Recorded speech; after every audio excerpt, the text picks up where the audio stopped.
Basketball. Caitlin Clark has only one reason to snub: All-Star Weekend and NBA Showdown. Caitlin Clark has been making decisions. The latest among them is that the WNBA Rookie of the Year is reported to be disinclined to take part in the NBA's All-Star Weekend. After a stellar season, the Indiana Fever superstar was rumored to be on the list of contenders for a WNBA V NBA battle in the three-point contest as part of the festivities in 2 weeks' time. Last year, New York Liberty star Sabrina Ionescu went head-to-head with Warriors icon Stephen Curry that Curry edged. Back in November, social media went into a frenzy after ESPN's basketball insider Shams Charania reported that Clark could be part of All-Star Weekend in 2025. Curry and Ionescu are in strong conversations to return, in a variation of the shootout, which could include other NBA and WNBA players, such as Klay Thompson and Caitlin Clark of the Indiana Fever, Charania posted on X. This year's games will take place in San Francisco after being in Indianapolis last year, and the entire format for 2025 has been revamped. The All-Star Game now will feature a mini-tournament of 4 teams and 3 games, 2 semi-finals and 1 final, as the NBA bids to improve ratings and draw in more viewers.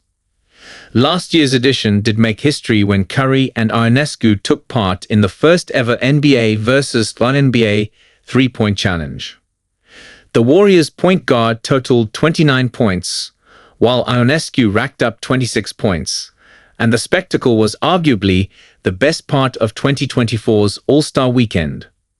Now the NBA want to bring in a new star to ramp up interest in the event even further, and Clark has been the WNBA player they have targeted. However, it appears such conversations are lagging, as Tom Friend from the Sports Business Journal has claimed that the 23-year-old told the WNBA a San Francisco date was not on her agenda. Caitlin Clark has told the NBA she is disinclined to participate in an All-Star Game three-point contest next month that could include Steph Curry, Klay Thompson, and Sabrina Ionescu, SBJ stated. The report also claimed that the setup was not to Clark's liking, and that she was not interested in standard procedure of a three-point contest that features moving around the circle to stations and picking balls off a rack before shooting. Clark set the WNBA Rookie Record for three-pointers in a season and became the fastest player to reach 100 three-pointers in WNBA history, to go with a host of NCAA Division I record from her standout college career. However, Sports Business Journal reports that Clark typically practices catch-and-shoot three-pointers, although it did not completely rule out her involvement with it later, saying the league is still in discussions with Clark's representatives. No appearance from the superstar would be a blow to the league, as plans were made to enhance the three-point contest even further. The NBA were going to move the challenge to Sunday night and take place in between the semi-final and final of the All-Star Game. Another person who will be disappointed if Clark decides not to play is Klay Thompson, after the 4-time NBA champion said he would be interested in a challenge with Fever star.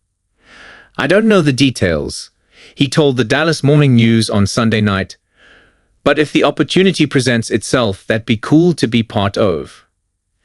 An appearance from the WNBA's Rookie of the Year would also likely draw more interest from a wider audience, as Clark has been catapulted into fame over the last 2.